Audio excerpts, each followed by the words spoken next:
Hello students, next topic in the genetic series is extra chromosomal inheritance और extra nuclear और cytoplasmic inheritance भी हम इसे कह सकते हैं.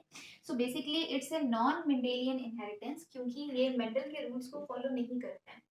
बहुत सारे क्राइटेरिया हैं 4 to 5 जिनके बेसिस पे हम ये डिसाइड कर सकते हैं कि जो पर्टिकुलर ट्रेट का ट्रांसमिशन है वो अकॉर्डिंग टू मेंटल लॉज है या उसे हम न्यूक्लियर इनहेरिटेंस कहेंगे नॉर्मली जैसे कहते हैं या फिर उसको एक्स्ट्रा क्रोमोसोमल इनहेरिटेंस कहेंगे या एक्स्ट्रा न्यूक्लियर और यू कैन से साइटोप्लाज्मिक. सो कुछ क्राइटेरिया क्या है जनरली आपको अगर रेसिप्रोकल क्रॉसेस किसी पर्टिकुलर ट्रेट में उसके रिजल्ट्स में डिफरेंस मिले और हम ये क्लियर है कि वो सेक्स लिंक्ड इनहेरिटेंस नहीं है तो हम ये प्रोबेबिलिटी रख सकते हैं कि चांसेस हैं कि जो पर्टिकुलर ट्रेट है वो एक्स्ट्रा न्यूक्लियर इनहेरिटेंस से पास किया जा रहा है. इसको हम डेविएशन मानते हैं जो normal Mendelian autosomal gene transmission होता है क्योंकि उस केसेस में जो आपके रेसिप्रोकल क्रॉसेस हैं उनका रिजल्ट्स जो होते हैं वो सेम आते हैं. सो अगर सेक्स लिंक्ड इनहेरिटेंस भी नहीं है और आपको रिजल्ट्स डिफरेंट मिल रहे हैं तो चांसेस हैं कि ये एक्स्ट्रा क्रोमोसोमल इनहेरिटेंस है. देन जो फीमेल रिप्रोडक्टिव सेल्स होते हैं जनरली ये देखा गया है मोस्टली जो कौन सा सेक्स है जो ज्यादा कंट्रीब्यूट करता है वो फीमेल क्योंकि एग में ही मोस्टली ज्यादा साइटोप्लाज्म प्रेजेंट होता है या हम कह सकते हैं जो मोस्टली ऑर्गेनेलीज हैं. 2 ऑर्गेनेलीज हैं जहाँ पे हम एक्सेप्ट न्यूक्लियस जहाँ हम मान सकते हैं डीएनए है वो है माइटोकॉन्ड्रिया एंड क्लोरोप्लास्ट. तो वो ऑर्गेनेलीज जो है वो फीमेल जो है प्रोवाइड करने के चांसेस ज्यादा होते हैं तो हम ये कह सकते हैं फीमेल जो है वो ज्यादा अच्छे से इन्फ्लुएंस करेगी इन नॉन मेंडेलियन ट्रेट्स को. फीमेल का इफेक्ट ज्यादा होगा तो फीमेल में जैसे जीन्स होंगे वो आगे प्रोजेनी में वैसे जीन्स आने के चांसेस ज्यादा हैं. देन अगर हम लिंकेज ना फाइंड आउट कर पाए न्यूक्लियर जीन्स की वही कि अगर हम सेक्स लिंकेज वाला भी कंसेप्ट नहीं अप्लाई कर सकते हैं और हम ये देख रहे हैं कि हमें नोन जीन्स का पता है कि वो मैप में यहाँ और यहाँ प्रेजेंट है बट फिर भी आप लिंकेज अगर फाइंड आउट ना कर पाओ तो चांसेस हैं कि वो पर्टिकुलर जीन जो है वो ऑर्गेनेलिज से आ रहे हैं इसका मतलब वो न्यूक्लियर जीन्स नहीं है. Then lack of Mendelian segregation and ratios already हमने डिस्कस कर लिया कि अगर वो मेंडल के लॉज को फॉलो नहीं करता है तो ये बात क्लियर है कि वो न्यूक्लियर नॉर्मल ऑटोसोमल जीन्स नहीं है. तो हम तभी एक प्रोबेबिलिटी ले सकते हैं कि वो एक्स्ट्रा न्यूक्लियर जीन्स होंगे. And transmission of traits without transmission of nuclear genes suppose हम ये देखते हैं कि जो पेरेंट्स हैं उससे पर्टिकुलर न्यूक्लियर जीन्स आगे ट्रांसफर नहीं हुए अगर हम ये फाइंड आउट कर लेते हैं लेकिन कोई पर्टिकुलर ट्रेड जो पेरेंट में प्रेजेंट है वो आपको आगे प्रोजेनी में मिल रहा है इवन दो न्यूक्लियर जीन्स का ट्रांसमिशन हमने कंफर्म कर लिया कि नहीं हुआ फिर भी अगर ट्रेड पास ऑन हो रहा है तो चांसेस हैं कि वो जो ट्रांसमिशन है that is by extra nuclear inheritance. So in criteria के बेसिस पे डिफरेंट हम एग्जांपल्स आगे स्टडी करेंगे कौन कौन से एग्जांपल्स हैं माइटोकॉन्ड्रिया के डिफरेंट एग्जांपल्स हैं क्लोरोप्लास्ट के जिसमें हमें एक्स्ट्रा न्यूक्लियर साइटोप्लाज्मिक इनहेरिटेंस मिलता है. Let's take mitochondria first in the extra chromosomal inheritance. Mitochondria में जनरली 2 पैटर्न्स होते हैं ट्रांसमिशन के. तो ये तो मेनली देखा गया है कि जो माइटोकॉन्ड्रिया है वो यूजुअली मैटरनल पैटर्न से इनहेरिट होता है. मैटरनल पैटर्न का मतलब कि मोस्टली माइटोकॉन्ड्रिया कौन कंट्रीब्यूट करता है egg that is female reproductive cell जो होता है वो कंट्रीब्यूट करता है मोस्टली हमने ये देखा है. बट कुछ केसेस ऐसे हैं जिस केसेस में हमें ये भी देखा गया है कि पैटर्नल इनहेरिटेंस भी मिलता है मतलब जो स्पर्म है जो फ्यूज कर रहा है उसमें से भी कुछ माइटोकॉन्ड्रिया जो है वो जाइगोट को कंट्रीब्यूट कर सकते हैं. तो अगर तो मोस्टली एग ही कंट्रीब्यूट करता है बट क्योंकि इस केसेस में हम ये मान रहे हैं मेल गैमीट भी कर सकता है तो इन जनरल हम ये कह सकते हैं माइटोकॉन्ड्रिया की बाई पेरेंटल इनहेरिटेंस हो सकती है. कुछ केसेस में डिपेंड करता है कि फीमेल सेक्स ज्यादा कंट्रीब्यूट करता है. कुछ केसेस ऐसे भी हैं प्लांट्स में देखा गया है जिम्नोस्पर्म्स में जहां सिर्फ पैटर्नल इनहेरिटेंस होती है तो इसका मतलब दोनों बेस में इनहेरिटेंस पॉसिबल है. अब ये पैटर्न के अकॉर्डिंग हम ये देख रहे हैं कि इस केस में अगर सपोज एक जाइगोट में कुछ माइटोकॉन्ड्रिया मदर से आ जाते हैं और कुछ माइटोकॉन्ड्रिया फादर से तो जो जाइगोटिक सेल बना उसी के डिवीजन से आगे आपके पास डिफरेंट बॉडी सेल्स बनेंगे. जो माइटोकॉन्ड्रिया जाइगोटिक सेल में होंगे वही आगे पास ऑन किए जाएंगे वही आगे मल्टीप्लाई करके माइटोकॉन्ड्रिया बनाएंगे. तो हम ये देख सकते हैं कि एक सेल के अंदर डिफरेंट टाइप ऑफ माइटोकॉन्ड्रिया हो गए. एक जनरल पैटर्न जो होता है माइटोकॉन्ड्रिया का वो होता है होमोप्लाज्मी. इसमें हम ये मानते हैं कि एक यूनिफॉर्म पॉपुलेशन होता है माइटोकॉन्ड्रिया का विद इन एक ऑर्गेनिज्म के अंदर एक यूनिफॉर्म पॉपुलेशन होता है एक सेल में. तो अब अगर ऑर्गेनिज्म जाइगोट से बन रहा है तो जैसा जाइगोट में होगा माइटोकॉन्ड्रिया वैसे ही पूरे ऑर्गेनिज्म में मिलेगा. जनरली जाइगोटिक सेल में एक ही तरह का माइटोकॉन्ड्रिया होते हैं तो आपके पास पूरे ऑर्गेनिज्म में एक ही तरह के माइटोकॉन्ड्रिया बने तो इसको चीज को हम कह रहे हैं होमोप्लाज्मी. जनरली तो यही देखा गया होमोप्लाज्मी होता है मतलब क्योंकि एक जाइगोट में एक ही टाइप के माइटोकॉन्ड्रिया होते हैं या वो मदर से आएंगे या वो फादर से आएंगे. बट अगर कोई केस ऐसा हो जाता है जिसमें फीमेल और मेल दोनों से माइटोकॉन्ड्रिया आते हैं तो इस पैटर्न में हम ये कह सकते हैं इसको हम फिर होमोप्लाज्मी नहीं कहेंगे इसको हम कह देंगे हेटेरोप्लाज्मी. तो मोस्टली तो हमें होमोप्लाज्मी मिलती है बट समटाइम्स डेविएशन हो सकता है. जनरली इस केस में भी होमोप्लाज्मी या तो सारे फीमेल से आ रहे हैं या तो मेल से, बट कोई रेयर केस ऐसा भी हो सकता है जिसमें दोनों से आ सकते हैं, तब हम टर्म यूज करेंगे हेट्रोप्लाज्मी। सो माइटोकॉन्ड्रिया कौन कंट्रीब्यूट कर रहा है उसके बेसिस पे हम उसको मैटरनल पैटर्न कह सकते हैं, अगर मदर ने ही कंट्रीब्यूट किया, फादर ने कंट्रीब्यूट किया तो पैटर्नल इनहेरिटेंस कह सकते हैं। और क्योंकि दोनों पेरेंट्स भी कंट्रीब्यूट कर सकते हैं और इन जनरल भी किसी इंडिविजुअल मदर से मिलेंगे, किसी इंडिविजुअल में फादर से, तो हम कहते हैं माइटोकॉन्ड्रिया की बाई पेरेंटल इनहेरिटेंस है। सो अब हम एक एग्जांपल कंसीडर करेंगे माइटोकॉन्ड्रियल इनहेरिटेंस में, लाइक मेज स्टेरिलिटी प्लांट्स में जो हमें मिलती है। सो मेल स्टेरिलिटी देखा गया है मेज प्लांट्स में, मेज स्टेरिलिटी। तो अब इसमें होता क्या है, म्यूटेशन होता है माइटोकॉन्ड्रियल जीन्स में, और जनरली इस केस में ये देखा गया है कि जो माइटोकॉन्ड्रिया है उसका मैटरनल इनहेरिटेंस पैटर्न देखा गया है प्लांट्स में। दैट मीन जो माइटोकॉन्ड्रिया आएगा वो कहाँ से आएगा, फीमेल मदर से आएगा। अब ये जो म्यूटेशंस हैं माइटोकॉन्ड्रियल जीन्स में, ये पोलन डेवलपमेंट को इफेक्ट करती हैं। अगर पोलन डेवलप नहीं हो पाएंगे तो वो फर्टिलाइज नहीं कर पाएंगे आगे, तो हम कहेंगे ऐसे प्लांट्स जो है वो मेल स्टेराइल प्लांट्स हैं, बट फीमेल की फर्टिलिटी पे कोई इफेक्ट नहीं होता है। सो एक प्रोसेस किए गए, उसमें एक ऐसा फीमेल प्लांट लिया गया, फीमेल मतलब उसमें एग्स लिए गए जिनका आगे हम फर्टिलाइजेशन करेंगे, लेकिन उसमें मेल स्टेराइल लाइन है। इसका मतलब इनका जो माइटोकॉन्ड्रिया है उसमें वो म्यूटेशन हो चुका है जिससे पोलन डेवलपमेंट नहीं होता, तो फीमेल पोर्शन है सिर्फ यहाँ फर्टिलाइजेशन के लिए, उसको एक प्लांट के साथ किया गया जिसमें नॉर्मल पोलन बनते हैं। सो जब क्रॉसिंग किया गया तो अगर नॉर्मल पोलन बनते हैं तो जो एफ1 प्रोजेनी थी उसमें आपको कुछ स्टेराइल कुछ फर्टाइल मिल सकते थे, बट फिर भी एफ1 की सारी प्रोजेनी जो थी, फीमेल तो नॉर्मल डेवलपमेंट था लेकिन सारी मेल स्टेराइल थी। अब ये मेल स्टेराइल तभी हो सकती है जब इसमें जो माइटोकॉन्ड्रिया है वो सिर्फ मदर से आया, क्योंकि मदर में ही मेल स्टेराइल जीन्स प्रेजेंट है, मींस म्यूटेटेड जीन्स प्रेजेंट है। अब इस F1 प्रोजेनी को कई बार बैक क्रॉस किया गया विद द पेरेंट जिसमें नॉर्मल पोलन बनते हैं, but always they get all the progeny male sterile. इसका मतलब हमेशा जो माइटोकॉन्ड्रिया आते हैं वो फीमेल से आते हैं, और अगर फीमेल के माइटोकॉन्ड्रिया में कोई ऐसा प्लांट है जिसमें म्यूटेशन हो गया है, पोलन डेवलपमेंट नहीं होगा, तो हमेशा वही माइटोकॉन्ड्रिया आगे पास किया जाएगा और उस माइटोकॉन्ड्रिया में हमेशा म्यूटेटेड जीन प्रेजेंट है। इसलिए इस केस में ये प्रूव करता है कि जो माइटोकॉन्ड्रिया आ रहे हैं वो सिर्फ फीमेल से आ रहे हैं, क्योंकि फीमेल में ही muted male sterile genes present हैं। और अगर आप रेसिप्रोकल क्रॉस करते हो तो आपको रिजल्ट उल्टा मिलेगा। तो वही हम चीज उसके बेसिस पे कह सकते हैं कि एक्स्ट्रा क्रोमोसोमल इनहेरिटेंस है, क्योंकि ये देखा गया है कि वो म्यूटेशन जिसकी वजह से मेल स्टेरिलिटी मिला वो एक्चुअल में माइटोकॉन्ड्रियल जीन्स है, उन जीन्स की वजह से म्यूटेशन हुआ और उनकी जीन्स में म्यूटेशन की वजह से आपको पोलन डेवलपमेंट नहीं मिला, उसकी वजह से मेल स्टेराइल प्लांट्स मिलते हैं। So this is a good example of extra chromosomal inheritance जिसमें माइटोकॉन्ड्रियल जीन्स इन्वॉल्व हैं। सो क्लोरोप्लास्ट के बेसिस पे भी कुछ जीन्स का इनहेरिटेंस स्टडी किया गया। Best example was leaf colour in mirabilis jalapa, जिसको हम 4 o'clock प्लांट कहते हैं। कार्ल फोरन से 1909 में डिस्कवर किया था ये एक्स्ट्रा न्यूक्लियर इनहेरिटेंस का concept as an exception to Mendelian laws. So उसने लीफ कलर स्टडी किया, उसने ये देखा कि लीफ कलर और ब्रांचेस का कलर जो था वो 3 टाइप का उसको मिला। एक व्हाइट कलर के ब्रांचेस या लीव्स थे, ग्रीन कलर के ब्रांचेस या लीव्स, और एक वेरीगेटेड पैटर्न था जिसमें पैचेस मिलते थे ग्रीन और व्हाइट के। सो उसने ये देखा कि ये जो कलरेशन है ब्रांचेस की और लीव्स की, ये बेसिकली ये जो कलर है that depends upon maternal side, मतलब जो आप सीड्स ले लोगे मदर्स पे जैसा होगा वैसा ही आपको आगे प्रोजेनी में मिलेगा। इसमें मतलब जो सीड्स हैं उसमें आपने मदर कौन सी साइड किस कलर की ली है वो डिटरमाइन करेगा। मैटरनल जो था वो फिनोटाइप के ऊपर इन्फ्लुएंस था, जो पोलन था उसका कोई इन्फ्लुएंस नहीं था फिनोटाइप पे। अब उसने क्या किया, अगर वो फीमेल ग्रीन ब्रांच वाली उसने फीमेल चूज की और उसके साथ क्रॉसिंग करवाया, उसके फ्लावर्स के साथ आगे क्रॉसिंग करवाया, तो उसने ये देखा कि अगर फीमेल ग्रीन है, फीमेल के ब्रांचेस और लीव्स जो है वो ग्रीन कलर के हैं, तो आगे वो पोलन किसी भी कलर का ले ले, चाहे वो व्हाइट ले ले, चाहे वो ग्रीन, चाहे वेरीगेटेड, हमेशा जो प्रोजेनी होगी वो क्या मिलेगी, ग्रीन, क्योंकि जो मदर थी वो कलर कौन सा था, ग्रीन। सिमिलरली उसने ये देखा कि अगर सेम पोलन वो कोई भी ले ले, लेकिन अगर मदर जो है वो उसने व्हाइट लिया इनटू पोलन एनी टाइप, तो स्टिल उसने यही देखा कि जो प्रोजेनी थी वो सारी क्या मिली, व्हाइट। और अगर वो फीमेल वेरीगेटेड ले लेता है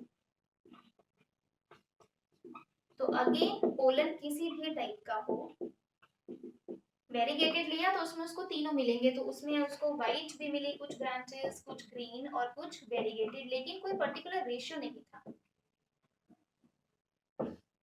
सो इसका मतलब प्रोजेनी में क्या कलर या पैटर्न नजर आएगा, कौन सा ट्रेट एक्सप्रेस किया जाएगा, वो बेसिकली किस बात पे डिपेंड करता था कि मदर उसने कौन सी ली है। तो ये एक तरह से शो करता है कि इसका मतलब ये जो एग्जांपल था वो साइटोप्लाज्मिक इनहेरिटेंस का था, क्योंकि इसमें कंट्रीब्यूशन जो है क्लोरोप्लास्ट की वजह से ये कलर आ रहा है, जिसमें क्लोरोप्लास्ट नहीं है वो व्हाइट, जिसमें क्लोरोप्लास्ट है वो ग्रीन, और जहाँ पैचेस है वहाँ पे कुछ जगह क्लोरोप्लास्ट डेवलप हो रहा है, कुछ जगह नहीं। तो इसका मतलब वो डिपेंड कर रहा है क्लोरोप्लास्ट के जीन्स पे। तो लीफ कलर मिलाबिलिटी जिराफा में जो है वो एक्स्ट्रा न्यूक्लियर इनहेरिटेंस शो करता है, बट जो क्रोमोसोम्स है या जो जीन्स है वो कौन सी ऑर्गेनेल के हैं, वो क्लोरोप्लास्ट के हैं। Next is cytoplasmic inheritance due to infective particles, और उसमें हम पैरामीशियम का केस स्टडी कर सकते हैं। तो सबसे पहले हम पैरामीशियम के बारे में कुछ इंपॉर्टेंट कैरेक्टर स्टडी करेंगे। एक पैरामीशियम में एक बड़ा न्यूक्लियस होता है जिसको हम कहेंगे मैक्रोन्यूक्लियस, और दो छोटे न्यूक्लियाई होते हैं जिनको हम कहेंगे माइक्रोन्यूक्लियाई। माइक्रोन्यूक्लियाई जो होते हैं वो बेसिकली रिप्रोडक्टिव न्यूक्लियाई होते हैं जिनका रिप्रोडक्शन में रोल होता है, और मैक्रोन्यूक्लियस पॉलीपेलाइड है, वो बेसिकली वेजिटेटिव फंक्शन को कंट्रोल करता है। सो जब बाइनरी फिजन है तब तो सिंपली माइक्रोन्यूक्लियाई माइटोसिस से डिवाइड करते हैं, और जो मैक्रोन्यूक्लियस होता है वो हाफ पुल करके दो अलग अलग सेल्स में चला जाता है। एक प्रोसेस और होती है कॉन्जुगेशन। कॉन्जुगेशन प्रोसेस में टू डिफरेंट स्ट्रेन हम कह सकते हैं, जैसे पॉजिटिव नेगेटिव से आप रिप्रेजेंट कर सकते हो, दो डिफरेंट पैरामीशियम जो है वो कॉन्जुगेशन, एक बीच में कनेक्टिंग ब्रिज बनता है इनके बीच में। अब जब कॉन्जुगेशन प्रोसेस होता है तो यूजुअली जो मैक्रोन्यूक्लियस होता है दोनों का वो डिसइंटीग्रेट कर जाता है। उसके बाद इस ब्रिज से न्यूक्लियस का मूवमेंट और साइटोप्लाज्म का मूवमेंट होगा। तो जनरली सबसे पहले जो माइक्रोन्यूक्लियाई हैं दोनों सेल्स में ये बराबर चल रहा है। माइक्रोन्यूक्लियाई जो होंगे that will undergo meiosis. Meiosis करने के बाद टोटल 8 न्यूक्लियाई बन जाएंगे। इन 8 में से 7 जो हैं वो डीजनरेट कर जाते हैं। 7 डीजनरेट करने के बाद सिर्फ 1 रह जाएगा। माइक्रोन्यूक्लियाई ने मियोसिस किया, 8 न्यूक्लियाई बने, और उसके बाद उसमें से 7 डीजनरेट करके सिर्फ एक रह गया। The remaining nucleus will undergo mitosis, और माइटोसिस करके वो 2 न्यूक्लियाई फिर से बना देगा। ठीक है, अब इस सेल में भी इसका मतलब अल्टीमेटली 2 रह गए, और इस सेल में भी अल्टीमेटली 2 रह गए। सो सपोज अगर हम ये कह रहे हैं कि आफ्टर मियोसिस एंड माइटोसिस आपके पास ये 2 बन गए, इसमें भी ये 2 और इसमें भी ये 2। जो मैक्रोन्यूक्लियस है वो अब डिसइंटीग्रेट कर चुका है, हम ऐसे शो कर रहे हैं। अब इसमें रेसिप्रोकल मूवमेंट होता है, मतलब एक न्यूक्लियाई इसका इसमें चला जाएगा और इसका एक न्यूक्लियाई इसमें चला जाएगा। तो इसका मतलब जब आप कॉन्जुगेशन हो जाएगा तो उसके बाद सपोज हम इसको डिफरेंशिएट करने के लिए ऐसे शो कर रहे हैं, तो इसका मतलब इस पैरामीशियम में भी एक इसका खुद का न्यूक्लियस होगा और एक माइग्रेंट जो वहां से आया है। सिमिलरली इस पैरामीशियम में भी देखेंगे तो एक इसका खुद का होगा और एक यहाँ से जो माइग्रेंट आया है। उसके बाद इन दोनों की फ्यूजन हो जाती है। फ्यूजन होने के बाद ये दोनों सेल्स में, दोनों सेल्स सेपरेट हो गए। जो सेपरेट हो गए सेल्स इनको अब हम कह देते हैं एक्स कॉन्जुगेंट्स। आफ्टर कॉन्जुगेशन जो सेल्स हैं उनको एक्स कॉन्जुगेंट्स कह देंगे। और अब ये जो दो न्यूक्लियाई थे दो डिफरेंट एक स्ट्रेन्स के, अब उनका फ्यूजन हो जाएगा। फ्यूजन के बाद वो माइटोसिस करेगा बेसिकली, और अब टोटल 4 फिर से बनाएगा। 2 माइटोसिस करके फिर से टोटल 4 सेल्स बनाएगा, जिसमें से 2 एक्ट करेंगे एज माइक्रोन्यूक्लियाई और 2 एक्ट करेंगे एज मैक्रोन्यूक्लियस। फिर उसके बाद एक मैक्रोन्यूक्लियस रह जाता है और आपके पास अब न्यू हम कह लेंगे कपा पार्टिकल्स आ गए आफ्टर कॉन्जुगेशन। सो कॉन्जुगेशन में न्यूक्लियर एक्सचेंज भी होता है, और जितने टाइम तक ये ब्रिज रहता है उसमें कुछ साइटोप्लाज्मिक एक्सचेंज भी हो सकता है। साइटोप्लाज्मिक एक्सचेंज के बेसिस पे अब हम ना एक डिफरेंट टाइप ऑफ पैरामीशियम पढ़ेंगे जिनको हम किलर स्ट्रेन्स कहते हैं, और उसमें कपा पार्टिकल्स प्रेजेंट होते हैं। सो पैरामीशियम में ये देखा गया कि कुछ स्ट्रेन्स ऐसे थे जो दूसरे स्ट्रेन्स को किल कर सकते हैं। जो किल कर सकते हैं उन्हें हम किलर स्ट्रेन्स कहते हैं, और जिनकी डेथ हो जाती है उनको हम सेंसिटिव स्ट्रेन्स कहते हैं। सो बेसिकली ये देखा गया कि के कैपिटल के जीन प्रेजेंट होना चाहिए, और प्लस उसमें कुछ पार्टिकल्स देखे गए जिनको नाम दिया गया कप्पा पार्टिकल्स। अगर किसी स्ट्रेन में ये प्रेजेंट हैं तो वो as a killer strain act करता है, और वो रिलीज करता है पैरामीसिन, जिसकी वजह से वो एक टॉक्सिन है that kills the sensitive strain. अब डिफरेंट प्रोसेस किए गए। अगर एक किलर स्ट्रेन दिया गया जिसमें डोमिनेंट के प्रेजेंट है और एक सेंसिटिव जिसमें के प्रेजेंट है, तो कॉन्जुगेशन अगर होता है, यहाँ हम शो कर रहे हैं कॉन्जुगेशन, लेकिन हम शॉर्ट टाइम के लिए कॉन्जुगेशन शो कर रहे हैं जिसमें कोई साइटोप्लाज्मिक एक्सचेंज नहीं हुआ। हमने जैसे पहले कहा कॉन्जुगेशन में क्या होता है, जो न्यूक्लियाई होते हैं वो एक का एक अपने सेल में रहता है और एक माइग्रेंट आ जाता है। वैसे ही दूसरे स्ट्रेन में एक अपना न्यूक्लियस रहेगा और एक माइग्रेंट आएगा। इसमें ऑलरेडी के और के प्रेजेंट थे, उसमें स्मॉल के प्रेजेंट था, तो जब कॉन्जुगेशन हो गया इसका अपना के यहाँ रहा, एक माइग्रेंट स्मॉल के आ गया। सिमिलरली इसका अपना स्मॉल के यही रहा, एक माइग्रेंट कैपिटल के आ गया। लेकिन जब हमने इनको देखा तो ये जिसके पास ऑलरेडी कप्पा पार्टिकल्स थे वो किलर अभी भी है, और जो सेंसिटिव था उसमें कैपिटल के चला भी गया पर फिर भी उसको हम सेंसिटिव कहेंगे, क्योंकि जो कैपिटल के है वो सिंपली नए पार्टिकल्स नहीं बना सकता, it simply maintains kappa particles. जो ऑलरेडी सेल्स में प्रेजेंट होते हैं सिर्फ उनको मेंटेन कर सकता है। अब कप्पा पार्टिकल्स क्या है? कप्पा पार्टिकल्स एक छोटे पार्टिकल्स हैं जो डिवाइड कर सकते हैं, जिसमें डीएनए प्रेजेंट है, और ये देखा गया है कि मोस्ट ऑफ द जो करेक्टर थे कप्पा पार्टिकल्स के वो सिमिलर थे बैक्टीरिया के, दे एक्चुअली रिजेंबल बैक्टीरिया। बहुत सारे करेक्टर्स इनके सिमिलर देखे गए कि kappa particles basically some bacteria हैं जो पास ऑन किए जाते हैं और वो मेंटेन करके रखते हैं कप्पा पार्टिकल्स के, कैपिटल के जीन जो है वो मेंटेन कर सकता है कप्पा पार्टिकल्स को, बट वो नया नहीं बना सकता। So on the basis of कि कॉन्जुगेशन में कप्पा पार्टिकल्स भी अगर ट्रांसफर हो जाते हैं, सपोज इस केस में तो हमने कहा कॉन्जुगेशन में ट्रांसफर नहीं हुआ तो जो सेंसिटिव था वो सेंसिटिव ही रहा even though it contains capital के, बट अगर कॉन्जुगेशन लॉन्ग टाइम के लिए होता है जिसमें न्यूक्लिया का ट्रांसफर तो हुआ, साथ साथ कप्पा पार्टिकल्स का भी ट्रांसफर हो गया थ्रू साइटोप्लाज्म, तो क्या होता है कि जो सेंसिटिव स्ट्रेन था अगर उसके पास कैपिटल के है अब, और अगर उसमें कप्पा पार्टिकल्स भी मूव कर गए तो वो भी कन्वर्ट हो जाएगा किसमें? किलर स्ट्रेन में, क्योंकि अब उसके पास कप्पा पार्टिकल्स हैं, it can produce a toxin paramecium और वो दूसरों की डेथ कॉज कर सकता है।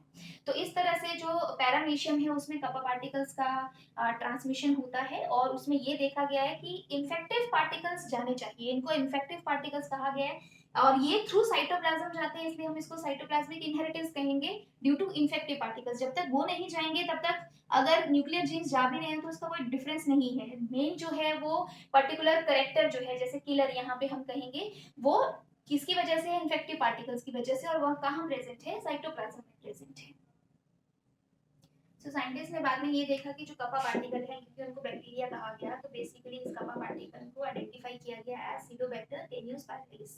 ये कप्पा पार्टिकल्स किलर स्ट्रेन में प्रेजेंट थे। सिमिलरली पैरामीशियम में और भी बहुत सारे हैं इन्फेक्टिव पार्टिकल्स, जिसमें एक म्यू पार्टिकल्स आते हैं पैरामीशियम में ही जो देखे गए हैं। म्यू पार्टिकल्स जो होते हैं वो एनवायरनमेंट में टॉक्सिन को रिलीज नहीं करते, बेसिकली ये किल करते हैं अपने मेटिंग पार्टनर को ड्यूरिंग कॉन्जुगेशन।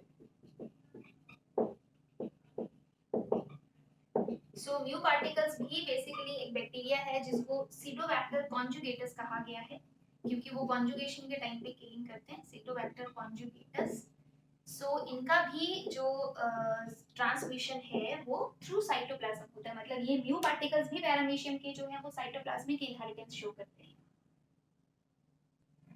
साइटोप्लाज्मिक इनहेरिटेंस में हम प्लाज्मिड ट्रांसफर को भी ले सकते हैं, जो बैक्टीरिया ये प्रोकैरियोट्स में देखा गया है। कॉन्जुगेशन के टाइम पे एक फैक्टर जिसको हमने एफ फैक्टर कहा था, एफ फैक्टर जो था वो मूव करता था from one donor bacterium to recipient bacterium. So वो बेसिकली वो भी जो बैक्टीरिया है उसके साइटोप्लाज्म में प्रेजेंट होता है वो एक्स्ट्रा न्यूक्लियर मटेरियल है, तो इसलिए हम इसको एक्स्ट्रा न्यूक्लियर इनहेरिटेंस में ले सकते हैं। एफ फैक्टर का मूवमेंट होता है, जिसके पास एफ फैक्टर प्रेजेंट था हमने उसको एफ पॉजिटिव कहा था, जिसमें अब मूव कर जाएगा तो वो भी किस में कन्वर्ट हो जाएगा? एफ पॉजिटिव सेल हम कह देंगे। सिमिलरली एफ फैक्टर की जगह समटाइम्स आर प्लाज्मिड कहा जाता है। आर प्लाज्मिड वो होता है जो रेजिस्टेंस प्रोवाइड करता है।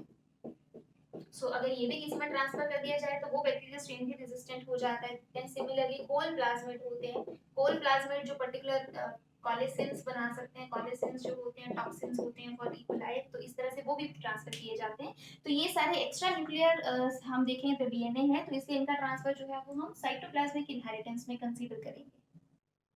So next is maternal effect, जिसको आप जेनेटिक मेटर्नल इफेक्ट भी कह सकते हो। It is considered different from the cytoplasmic inheritance, क्योंकि साइटोप्लाज्मिक इनहेरिटेंस में हम जो ट्रांसमिशन मानते हैं वो सिर्फ हम ये मानते हैं जो जीन्स हैं वो यूजुअली कंट्रीब्यूट कौन कर रहा है? मदर।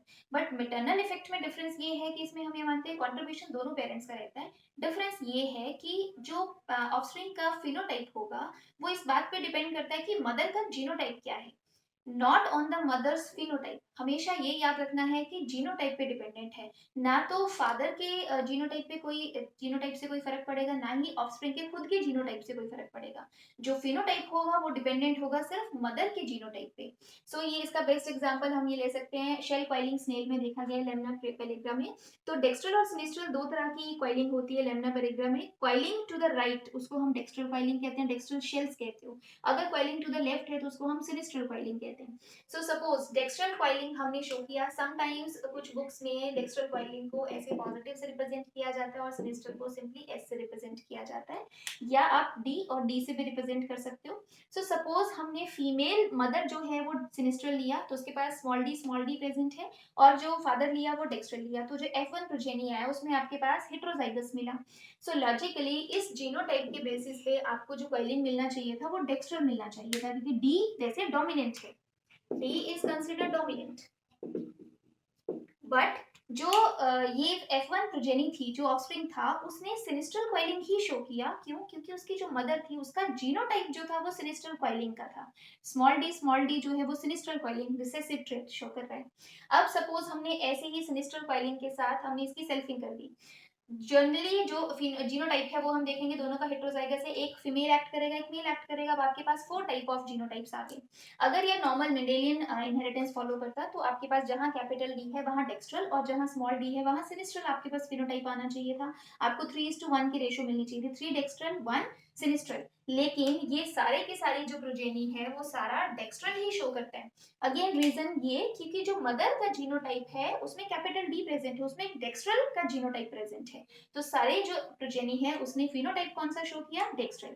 सो इस केसेस में हमें ये देखना होता है कि जो मदर का जीनोटाइप है उस जीनोटाइप के अकॉर्डिंग जो फिनोटाइप आना चाहिए वही F2 या F1 प्रोजेनी या जो ऑफस्प्रिंग है वो वही पर्टिकुलर टाइप ऑफ फिनोटाइप को शो करेगा।